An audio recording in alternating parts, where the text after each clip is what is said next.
Halo sahabat Bunda, selamat datang di channel kami. Di sini, kita akan berbagi cerita penuh emosi, mulai dari tawa hingga air mata.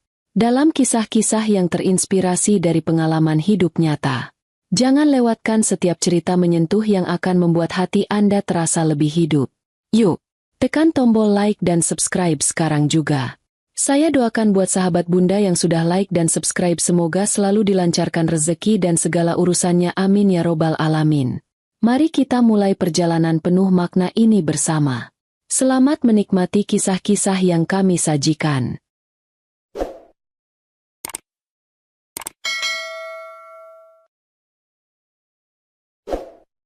Alia duduk di ruang keluarga, menatap foto pernikahannya dengan Reza yang terpajang di dinding. Senyum mereka begitu lebar di hari itu, menggambarkan kebahagiaan yang seolah tak tergoyahkan. Alia, seorang wanita mandiri yang sukses membangun kerajaan bisnisnya sendiri, merasa hidupnya semakin sempurna setelah menikah dengan Reza. Pria itu adalah sosok yang penuh perhatian, pendukung setianya, dan juga pasangan hidup yang selalu membuatnya merasa dicintai. Reza sendiri adalah seorang pria yang memesona dengan tutur kata yang lembut. Ia meninggalkan pekerjaannya sebagai karyawan di sebuah perusahaan untuk membantu Alia mengelola bisnis keluarga mereka. Di awal pernikahan, kerjasama mereka tampak begitu serasi. Alia menangani aspek strategis, sementara Reza berfokus pada detail operasional. Setiap malam, mereka sering berbicara panjang lebar tentang rencana masa depan, bermimpi tentang bagaimana mereka akan memperluas bisnis dan menjalani hidup bersama hingga tua. Alia merasa bersyukur memiliki pasangan yang memahami visinya dan selalu ada untuknya, meskipun jadwalnya yang padat kerap menyita waktu mereka.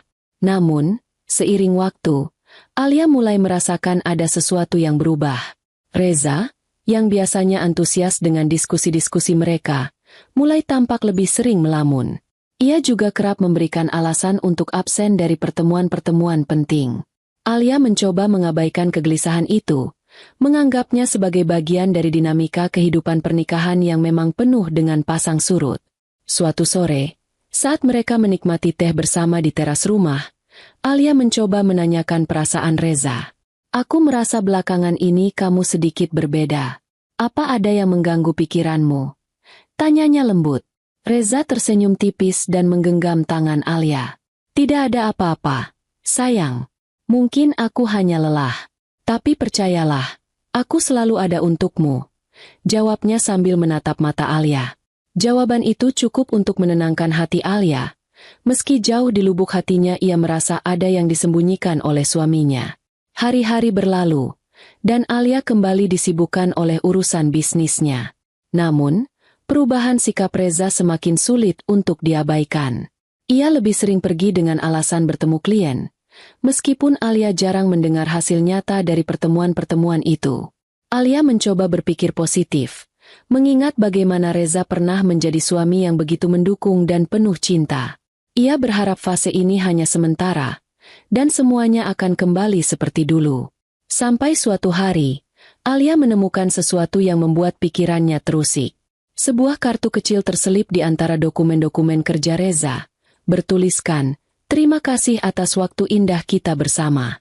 Dengan cinta, K." Alia memandang kartu itu dengan alis berkerut, mencoba memahami arti di balik pesan singkat tersebut. Ia memutuskan untuk tidak langsung berkonfrontasi dengan Reza, memilih untuk menyimpan pertanyaan-pertanyaannya untuk nanti. Malam itu, Alia duduk sendirian di ruang kerjanya, merenungkan berbagai kemungkinan. Ia masih ingin percaya pada suaminya, tapi instingnya sebagai seorang wanita mulai mempertanyakan banyak hal. Perlahan, bayangan keraguan mulai menyelimuti pikirannya, menandai awal dari perjalanan yang mungkin akan mengubah hidupnya selamanya. Pagi itu, seperti biasa, Alia sudah terjaga lebih awal. Ia terbiasa memulai harinya dengan segelas air lemon hangat sebelum berolahraga ringan di taman belakang rumahnya yang asri. Setelah selesai, ia menyempatkan diri untuk memeriksa jadwal kegiatannya hari itu sambil menikmati sarapan yang disiapkan oleh asisten rumah tangganya. Rutinitas Alia sebagai seorang pengusaha sukses memang penuh dengan tantangan. Kantor pusat perusahaannya terletak di pusat kota, sebuah gedung tinggi yang sebagian besar lantainya digunakan untuk operasional bisnisnya. Alia memimpin sebuah perusahaan yang bergerak di bidang teknologi dan inovasi, dengan ratusan karyawan yang mengandalkannya sebagai pemimpin. Setibanya di kantor, Alia langsung tenggelam dalam tumpukan pekerjaan. Hari itu ada beberapa agenda penting, rapat dengan tim pemasaran untuk membahas peluncuran produk baru, pertemuan dengan investor potensial, dan sesi diskusi dengan tim hukum mengenai kontrak klien besar. Alia memimpin setiap rapat dengan profesionalisme yang tak terbantahkan. Ia adalah sosok yang karismatik, mampu membuat setiap orang di ruangan merasa terinspirasi.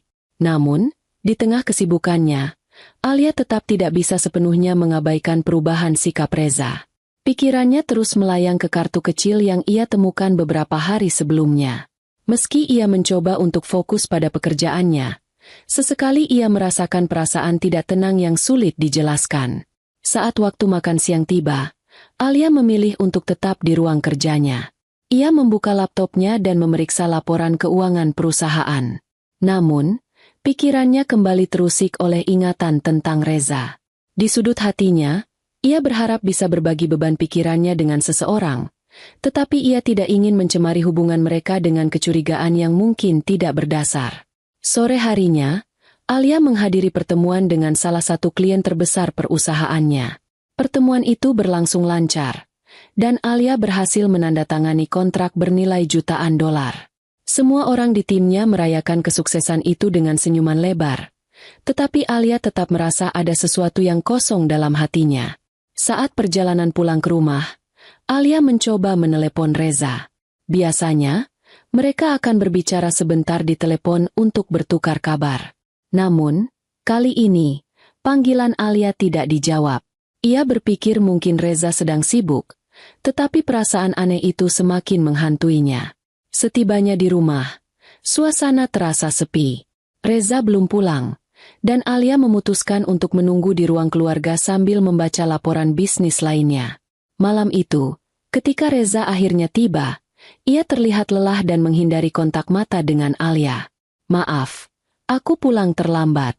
Tadi ada urusan mendadak," ujarnya singkat sebelum langsung masuk ke kamar tanpa banyak bicara. Alia menghela napas panjang, merasa kebingungan. Ia ingin bertanya lebih jauh, tetapi ia juga tidak ingin terlihat terlalu menekan. Dalam keheningan malam, Alia hanya bisa merenung, berharap esok akan membawa kejelasan yang ia cari. Hari berikutnya, Alia kembali tenggelam dalam kesibukan pekerjaannya. Seperti biasa, ia bangun pagi, berolahraga, dan bersiap menuju kantor. Namun, ada perasaan ganjil yang terus membayangi pikirannya. Ia mencoba mengesampingkan kegelisahan itu dengan fokus pada jadwal hariannya yang padat.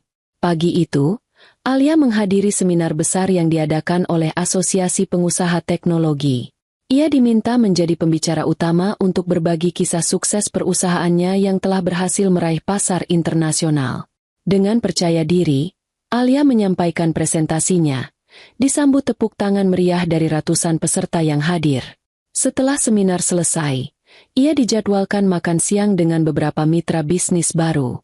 Mereka membahas peluang kolaborasi untuk proyek masa depan, dan Alia menunjukkan wawasan yang tajam, memastikan setiap detail peluang tersebut dipertimbangkan dengan matang. Tidak ada seorang pun yang bisa menebak bahwa di balik senyumnya, Alia sedang memendam kekhawatiran yang terus mengganggu. Ketika sore menjelang, Alia kembali ke kantor untuk menyelesaikan laporan penjualan kuartal terakhir. Saat ia sedang memeriksa data di komputernya, ponselnya bergetar. Sebuah pesan dari Reza muncul di layar. "Maaf, aku pulang terlambat lagi malam ini. Ada urusan pekerjaan yang harus kuselesaikan." Alia membaca pesan itu dengan perasaan campur aduk. Ia mengerti bahwa pekerjaan bisa menjadi alasan yang sah, tetapi perasaan aneh yang selama ini menghantuinya tak kunjung hilang. Ia merasa ada sesuatu yang disembunyikan Reza, meski ia belum memiliki bukti apapun untuk menguatkan perasaannya. Sepulang kerja, Alia memutuskan untuk berbicara dengan salah satu sahabatnya, Karin, seorang psikolog yang selalu menjadi tempatnya berbagi pikiran. Di sebuah kafe kecil dekat kantor, mereka duduk berdua sambil menikmati secangkir kopi. "Aku merasa Reza berubah akhir-akhir ini," kata Alia memulai pembicaraan. Dia sering pulang terlambat, dan ada saat-saat dia terlihat seperti menghindariku. Karin mendengarkan dengan penuh perhatian sebelum menjawab. Mungkin dia memang sedang sibuk dengan pekerjaannya. Tapi, kalau kamu merasa ada yang salah, jangan pendam sendirian. Cobalah bicara langsung dengannya, tanpa menuduh. Tanyakan apa yang sebenarnya terjadi. Alia mengangguk. Meski dalam hati ia merasa belum siap untuk menghadapi kemungkinan yang paling buruk. Ia terlalu mencintai Reza untuk langsung berpikir negatif. Tetapi perasaan tidak tenang itu semakin sulit diabaikan. Malam itu, ketika Reza akhirnya pulang, Alia mencoba untuk berbicara. Namun, Reza tampak lelah dan hanya ingin segera beristirahat.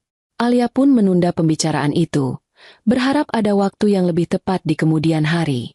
Di balik dinding kamar mereka, Alia memandangi langit-langit dengan perasaan campur aduk. Kesuksesan yang ia raih di dunia bisnis tidak mampu menghapus kekosongan yang mulai ia rasakan dalam rumah tangganya. Ia sadar bahwa suatu saat ia harus menghadapi kenyataan, apapun itu. Beberapa hari setelah pertemuan dengan Karin, Alia mencoba untuk tetap fokus pada pekerjaannya. Ia tidak ingin terus-menerus terjebak dalam pikiran yang membuatnya gelisah. Namun, pagi itu, sebuah kejadian kecil mengubah segalanya. Alia sedang merapikan meja kerja di rumah ketika ia menemukan sesuatu yang tidak biasa. Di antara tumpukan dokumen dan kertas-kertas lama, terselip sebuah struk belanja dari sebuah toko perhiasan mewah di pusat kota. Matanya langsung tertuju pada item yang tercetak di sana. Kalung berlian, 75 juta rupiah. Ia merasa aneh. Alia tahu persis bahwa ia tidak pernah menerima hadiah semacam itu dari Reza, apalagi membeli perhiasan untuk dirinya sendiri baru-baru ini. Hatinya mulai dipenuhi pertanyaan. Untuk siapa kalung itu? Dan mengapa Reza tidak pernah menyebutkan hal ini sebelumnya? Alia mencoba mengingat-ingat, tetapi tidak menemukan jawaban yang memuaskan. Ia memutuskan untuk tidak langsung bertanya pada Reza saat itu juga. Sebaliknya, ia menyimpan struk tersebut di laci meja kerjanya dan menunggu waktu yang tepat untuk membicarakannya. Hari itu, Alia berusaha menjalani aktivitasnya seperti biasa. Ia menghadiri rapat penting di kantor, menyelesaikan beberapa proyek yang tertunda, dan bahkan sempat makan siang bersama klien potensial. Namun, pikirannya terus melayang ke struk belanja yang ia temukan pagi tadi. Ketika malam tiba, Alia memutuskan untuk mengungkapkan rasa penasarannya. Setelah makan malam, ia mengajak Reza duduk bersama di ruang tamu. Dengan hati-hati, ia mengeluarkan struk belanja itu dari saku bajunya. Reza, aku menemukan ini saat merapikan meja kerja tadi pagi. Kamu tahu tentang ini? Tanyanya dengan nada yang tenang namun tegas. Reza terlihat terkejut. Wajahnya sedikit berubah. Tetapi ia berusaha untuk tetap tenang. Oh, itu? Ia terdiam sejenak, seolah sedang mencari kata-kata yang tepat. Itu untuk klien kantorku. Mereka meminta bantuan untuk membelikan hadiah sebagai tanda terima kasih. Jadi aku yang mengurusnya. Alia mengangguk perlahan, tetapi hatinya masih dipenuhi keraguan. Penjelasan Reza terdengar masuk akal. Tetapi ada sesuatu dalam nada suaranya yang membuat Alia merasa tidak sepenuhnya jujur. Kamu yakin ini untuk klien? Alia bertanya lagi, mencoba memastikan. Reza mengangguk cepat. Ya, tentu saja. Kamu tahu aku sering mengurus hal-hal semacam itu untuk pekerjaan. Alia tidak ingin memperpanjang pembicaraan malam itu. Ia memilih untuk percaya pada penjelasan Reza, meskipun di lubuk hatinya, ia masih merasa ada yang tidak beres. Ia memutuskan untuk diam sementara waktu, tetapi ia tahu bahwa ia tidak akan mengabaikan perasaan curiganya begitu saja. Saat Reza masuk ke kamar lebih dulu, Alia duduk sendirian di ruang tamu. Ia memandangi struk itu sekali lagi, mencoba mencari petunjuk yang mungkin terlewat. Pikiran-pikiran mulai berputar di kepalanya, dan ia menyadari bahwa mungkin ini hanyalah awal dari sesuatu yang lebih besar. Hari-hari berlalu, tetapi pikiran Alia terus dilingkupi tanda tanya. Temuan struk belanja beberapa hari lalu masih membekas di benaknya, meski Reza bersikeras memberikan penjelasan. Namun, sesuatu yang baru terjadi, membuat hatinya semakin tidak tenang. Pagi itu, Reza bersiap untuk pergi bekerja. Alia yang sedang duduk di meja makan memperhatikan suaminya dengan seksama. Ketika Reza melewati ruang makan untuk mengambil tasnya, Alia menangkap aroma parfum yang tidak familiar. Itu bukanlah aroma parfum yang biasa Reza gunakan selama ini. Alia berusaha mengabaikan hal itu, berpikir mungkin Reza mencoba sesuatu yang baru. Namun, ketika malam tiba dan aroma yang sama tercium di jas yang Reza gantungkan di kamar, Alia merasa ada yang aneh. Ia mendekati jas tersebut, mencoba mengidentifikasi parfum itu. Aromanya lembut, namun jelas berbeda dari apa yang biasa ada di rumah mereka. Dengan hati-hati, Alia memutuskan untuk bertanya pada Reza. Saat makan malam, ia membuka pembicaraan dengan nada yang tenang. "Reza, kamu pakai parfum baru, ya?" Tanyanya sambil tersenyum, mencoba membuat percakapan itu terdengar biasa saja. Reza tampak sedikit terkejut, tetapi dengan cepat menjawab. "Oh, iya. Aku sempat semprot parfum di kantor tadi. Teman sekantor bawa parfum baru. Katanya mau promosi produk. Aku coba aja." Alia mengangguk. Meski jawaban itu tidak sepenuhnya membuatnya tenang. "Parfumnya lumayan wangi," katanya pelan, mencoba menggali lebih jauh tanpa menimbulkan kecurigaan. Namun, ada sesuatu dalam cara Reza menjawab yang membuat Alia merasa ada yang janggal. Reza tampak terlalu terburu-buru memberikan alasan, seolah tidak ingin pembicaraan itu berlanjut. Alia memutuskan untuk tidak menekan lebih jauh, tetapi di dalam hatinya, kecurigaannya semakin kuat. Malam itu, Alia kembali duduk sendirian di ruang tamu setelah Reza pergi tidur. Ia merenungkan semua kejadian yang terjadi belakangan ini, struk belanja yang tidak jelas, aroma parfum yang asing, dan sikap Reza yang terasa berbeda. Semua ini seperti potongan puzzle yang belum sepenuhnya tersusun, tetapi Alia yakin ada sesuatu yang sedang disembunyikan. Ia menyadari bahwa ia harus lebih berhati-hati dan cermat. Jika memang ada sesuatu yang salah, ia ingin mengetahuinya dengan pasti sebelum mengambil langkah lebih jauh. Dengan tekad yang baru, Alia memutuskan untuk mencari tahu kebenaran di balik perubahan Reza. Alia tahu bahwa ia tidak bisa memendam semua kecurigaan ini sendirian. Ia membutuhkan seseorang untuk berbagi, seseorang yang dapat membantunya melihat situasi dari sudut pandang yang lebih objektif. Setelah mempertimbangkan beberapa hari, ia memutuskan untuk bercerita kepada Karin. Sore itu, Alia mengundang Karin untuk minum kopi di sebuah kafe kecil yang tenang. Mereka memilih meja di sudut ruangan yang cukup sepi. Setelah beberapa obrolan ringan tentang pekerjaan dan keluarga, Alia mulai membuka diri. "Karin, ada sesuatu yang ingin aku ceritakan," ujar Alia pelan. Ia memainkan cangkir kopinya, terlihat gugup. Karin menatap sahabatnya dengan perhatian. "Ada apa, Alia? Kamu kelihatan tidak seperti biasanya belakangan ini." Alia menarik napas panjang, lalu mulai menceritakan semuanya. Struk belanja yang ia temukan, aroma parfum yang tidak dikenal, dan perasaan aneh yang ia rasakan terhadap Reza akhir-akhir ini. Karin mendengarkan dengan saksama, tanpa memotong cerita Alia sedikit pun. Setelah Alia selesai bercerita, Karin menghela napas. "Aku nggak mau bikin kamu tambah khawatir, Alia. Tapi semua ini memang terdengar mencurigakan. Kalau kamu merasa ada sesuatu yang nggak beres, mungkin kamu harus mengambil langkah untuk mencari tahu kebenarannya." "Aku juga berpikir begitu," jawab Alia lirih. "Tapi aku nggak tahu harus mulai dari mana. Aku nggak mau menuduh Reza tanpa bukti yang jelas." Karin tersenyum tipis, mencoba menenangkan sahabatnya. "Alia, aku punya kenalan yang bisa membantu. Dia seorang detektif swasta.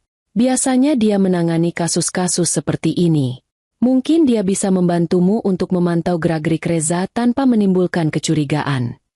Alia terdiam sejenak, mempertimbangkan saran itu. "Detektif swasta? Apa itu nggak berlebihan, Karin?" "Aku tahu ini mungkin terasa aneh untukmu," jawab Karin dengan lembut. "Tapi aku pikir ini cara terbaik untuk mendapatkan jawaban tanpa harus menghadapi Reza langsung. Setidaknya, kalau memang ada sesuatu yang disembunyikan, kamu bisa tahu dengan pasti. Dan kalau ternyata semua ini hanya kesalahpahaman, kamu juga bisa lebih tenang." Alia akhirnya mengangguk pelan. Baiklah, kalau itu memang satu-satunya cara, tolong hubungi detektif itu untukku, Karin. Karin tersenyum dan meraih tangan Alia. Aku akan urus semuanya. Kamu nggak sendirian, Alia. Aku di sini untuk membantumu.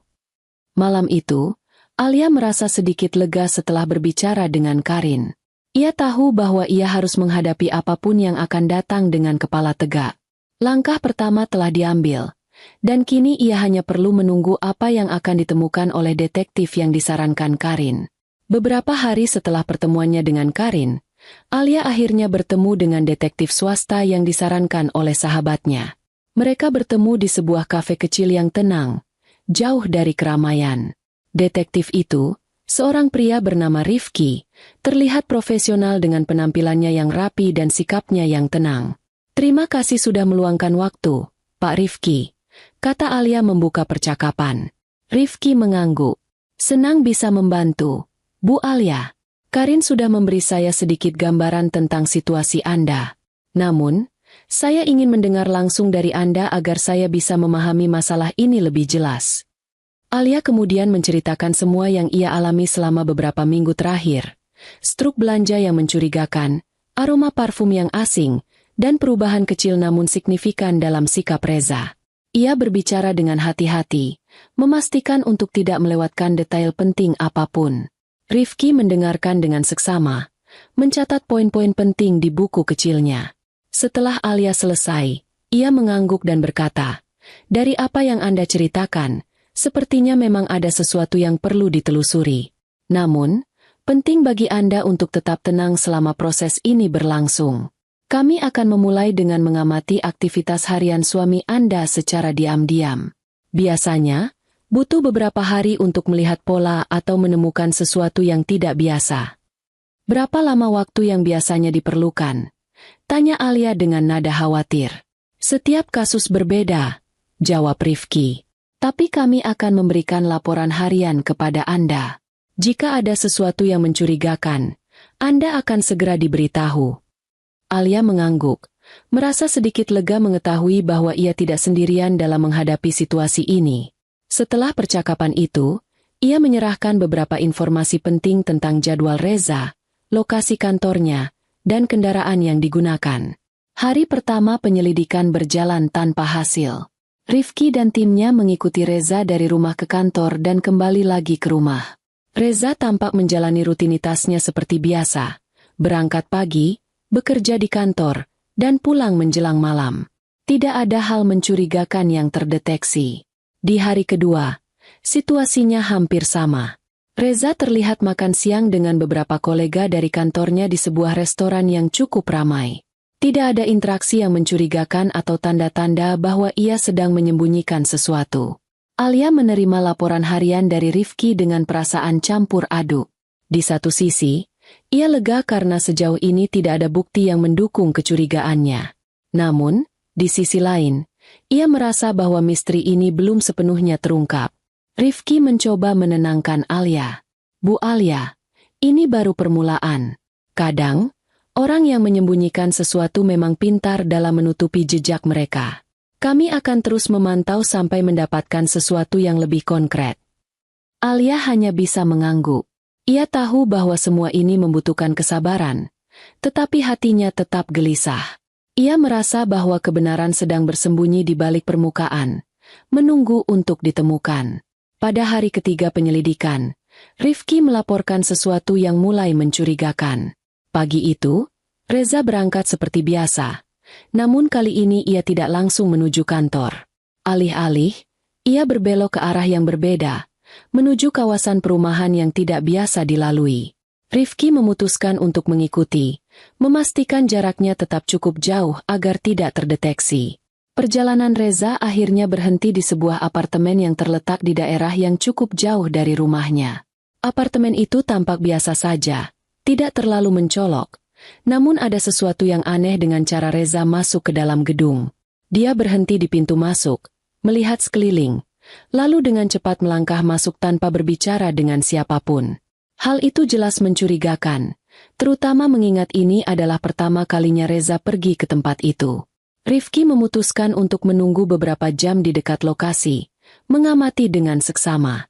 Setelah sekitar 2 jam, Reza keluar dari apartemen itu dengan langkah tergesa-gesa, seolah khawatir ada yang mengamatinya. Ia naik ke mobilnya dan langsung meninggalkan tempat tersebut, menuju arah yang berbeda dari biasanya. Rifki segera menghubungi Alia. "Alia, saya punya sesuatu yang perlu Anda ketahui," kata Rifki dengan suara serius di telepon. "Suami Anda baru saja mengunjungi sebuah apartemen yang tidak biasa. Saya tidak bisa memastikan apa yang terjadi di dalam, tapi dia berada di sana selama lebih dari 2 jam. Alia terdiam sejenak, mencerna informasi itu. Hatinya berdebar lebih cepat. "Apa ada orang di sana bersama dia?" tanya Alia, mencoba menenangkan diri. Sulit untuk dipastikan. Tapi apa yang jelas adalah, ia pergi ke sana tanpa memberitahukan Anda. Dan setelah itu, ia keluar dengan sangat cepat, seolah-olah ia sedang berusaha menghindari sesuatu, jawab Rifki. "Kami akan melanjutkan untuk menyelidiki lebih lanjut. Tapi saya rasa ini sudah mulai menunjukkan adanya sesuatu yang tidak beres." Alia merasa cemas dan bingung. Tempat itu bukanlah apartemen yang sering ia dengar atau yang pernah ia kunjungi bersama Reza. Ia bertanya-tanya apa yang mungkin terjadi di sana dan siapa yang tinggal di sana. "Apa yang harus saya lakukan sekarang?" tanya Alia, suaranya hampir berbisik. "Untuk sementara, saya sarankan Anda tetap tenang dan tidak mengambil langkah besar. Saya akan mendapatkan lebih banyak informasi tentang tempat tersebut, siapa yang mungkin tinggal di sana, dan apa yang sebenarnya terjadi. Kami akan terus mengikuti dan memberikan laporan terbaru kepada Anda." Alia merasa bingung, tetapi ia mencoba untuk tetap tenang. Setiap informasi yang datang dari Rifki seperti membuka pintu baru dalam teka-teki ini, dan ia semakin yakin bahwa Reza sedang menyembunyikan sesuatu yang besar. Hari berikutnya, Rifki melanjutkan penyelidikan dengan penuh kewaspadaan. Pagi itu, Reza melakukan rutinitasnya yang biasa, berangkat dari rumah dan menuju kantor. Namun, sekitar jam makan siang, dia tiba-tiba berbelok lagi ke arah yang sama, kawasan perumahan tempat apartemen misterius itu berada. Rifki yang sudah mengawasi gerak-gerik Reza sejak pagi, langsung mendekat dengan mobilnya, memastikan bahwa jarak antara mereka cukup jauh agar tidak terlihat.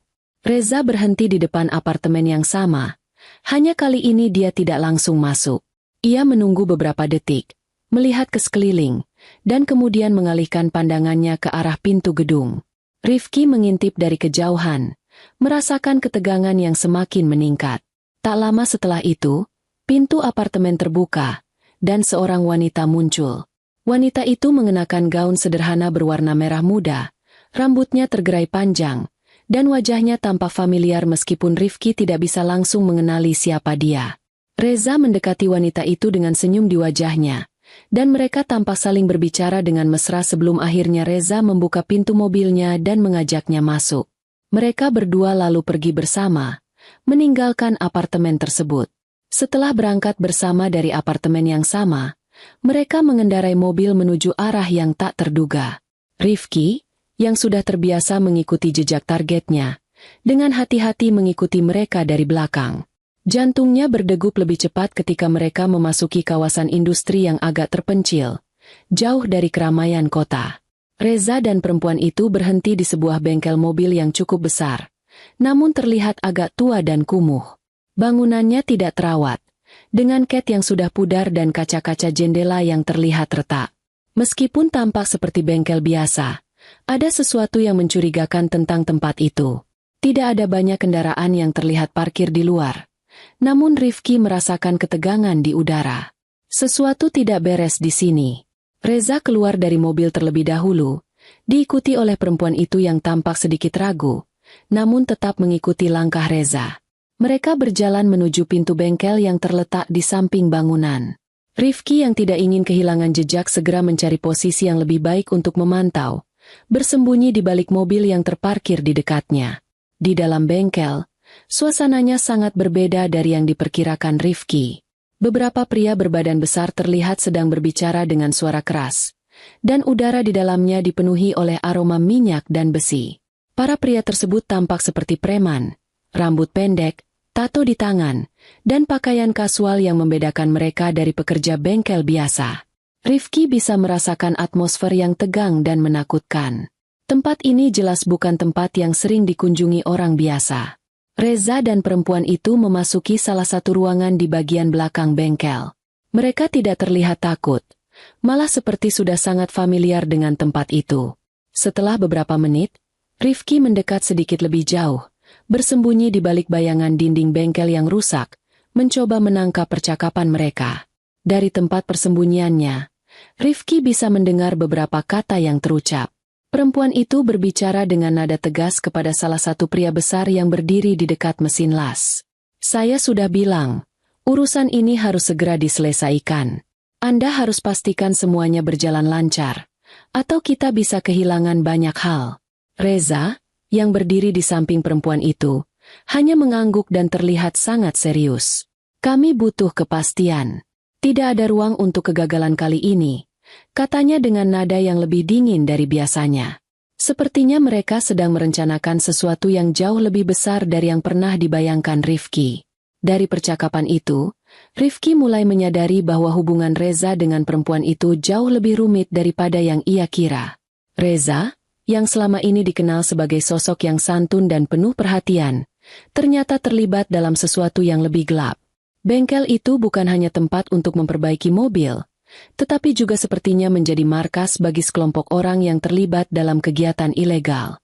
Rifki merasa perlu untuk mencari lebih banyak bukti dan memastikan bahwa apa yang ia lihat bukanlah kesalahpahaman. Namun, ia tahu bahwa ia harus berhati-hati. Menghadapi kelompok seperti ini tidak bisa dilakukan sembarangan. Mereka bisa saja berbahaya.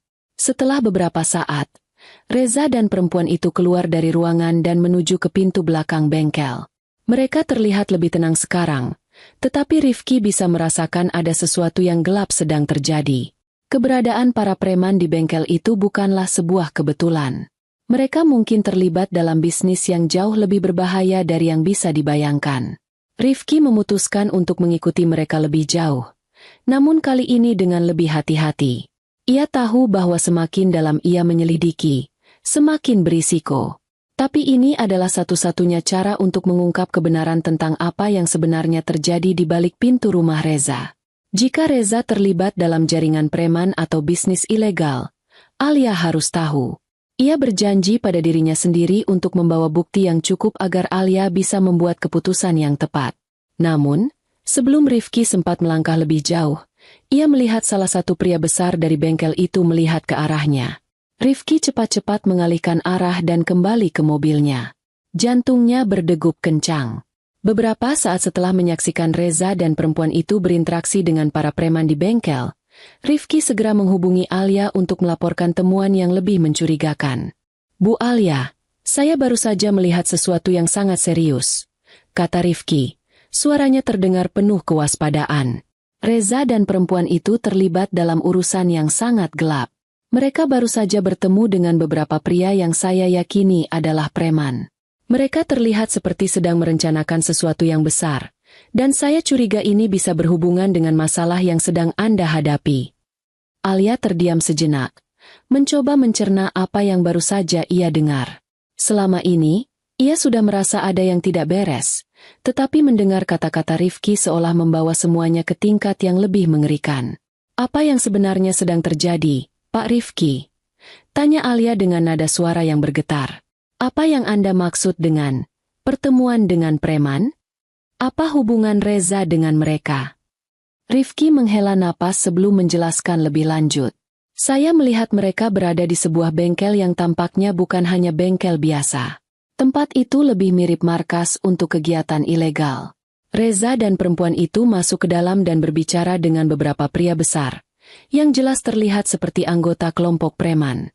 Mereka berbicara tentang sesuatu yang sangat serius. Sepertinya ada rencana besar yang sedang disusun. Alia merasa dunia seolah runtuh di sekitarnya.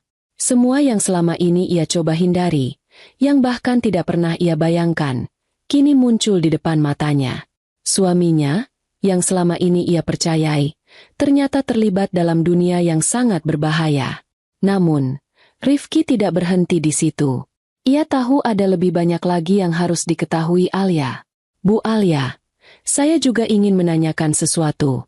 Beberapa hari yang lalu, Anda sempat mengalami kecelakaan hampir tertabrak oleh mobil box, kan? Saya baru saja ingat. Ada beberapa kejanggalan terkait itu. Mobil box yang hampir menabrak Anda terlihat seperti kendaraan yang sengaja diarahkan ke arah Anda. Apakah Anda merasa ada yang aneh? Alia terdiam, memikirkan kembali insiden yang sempat ia alami beberapa hari lalu. Ia memang ingat kejadian itu dengan jelas. Ketika sedang mengendarai mobil menuju kantor, sebuah mobil box tiba-tiba melaju kencang ke arahnya, hampir menabraknya. Untungnya, ia berhasil menghindar, tetapi perasaan tidak enak menghinggapinya saat itu. Ada sesuatu yang terasa tidak beres, tetapi ia tidak bisa menjelaskan apa.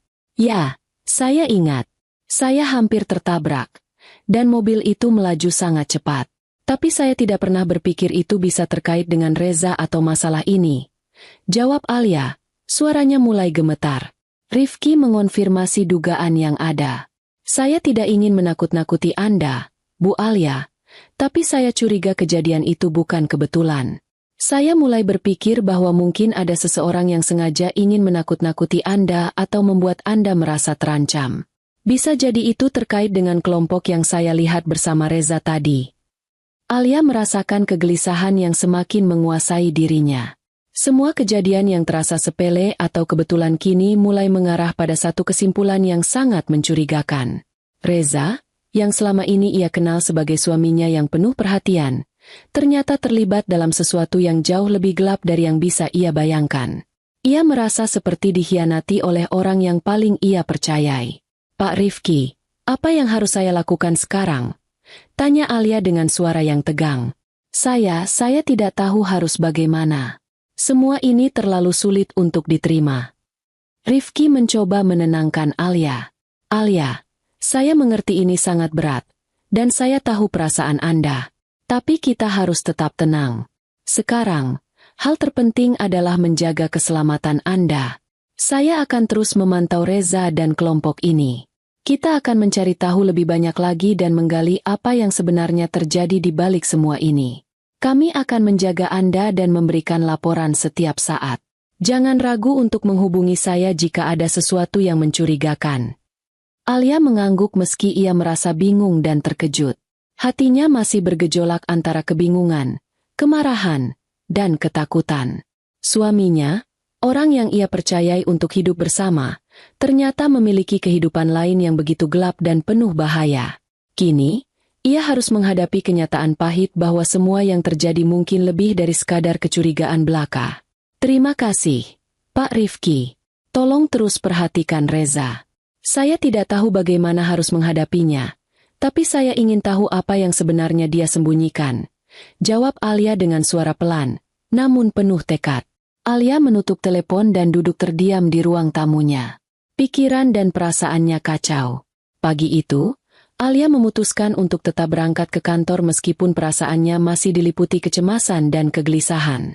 Meskipun ia berusaha untuk tampak tenang, pikirannya terus dipenuhi dengan perasaan curiga terhadap suaminya, Reza, dan segala sesuatu yang baru saja ia temui. Setiap detail, setiap percakapan yang diceritakan oleh Rifki, semakin menambah berat bebannya. Namun, ia mencoba untuk tidak membiarkan ketakutannya menguasai dirinya. Alia mengendarai mobilnya dengan hati-hati, berusaha untuk tetap fokus meskipun pikirannya terombang-ambing. Jalanan kota pagi itu cukup padat, tetapi ia merasa tidak ada yang begitu mencurigakan. Namun, saat ia berbelok di sebuah persimpangan, tiba-tiba, dari arah yang berlawanan, sebuah mobil melaju kencang tanpa ada tanda-tanda melambat. Mobil box itu, yang tak terlihat jelas dari kejauhan, meluncur ke arahnya dengan kecepatan tinggi, tak memberi waktu bagi Alia untuk bereaksi. Tabrakan itu sangat keras. Sebelum ia sempat menghindar atau menekan rem, mobil box itu menabraknya dengan keras, menghantam bagian samping mobil Alia. Seketika, semuanya menjadi gelap. Alia merasa tubuhnya terbanting keras, dan sensasi sakit langsung menyebar ke seluruh tubuhnya. Kepalanya terasa pusing, pandangannya kabur, dan ia merasa terjatuh ke dalam kegelapan. Jangan lupa subscribe dan aktifkan notifikasi untuk mengikuti kisah selanjutnya di part 2. Sampai ketemu besok, Bunda.